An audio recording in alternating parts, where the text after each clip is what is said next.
प्रातः स्मरामि गणनाथमनाथबन्धुं सिन्दूरपूरपरिशोभितगण्डयुग्मम् उद्दण्डविघ्नपरिखण्डनचण्डदण्ड माखण्डलादि सुरनायकबृन्दवन्द्यम् प्रातर्नमामि चतुराननवन्द्यमाना मिच्चानुकूलमखिलं च वरं ददानं तं तुन्दिलं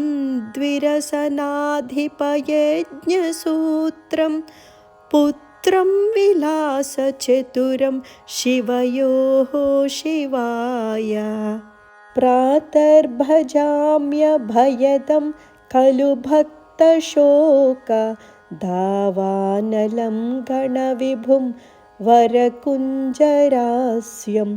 अज्ञानकाननविनाशनहाव्यवाहमुत्साहवर्धनमहं सुतमीश्वरस्य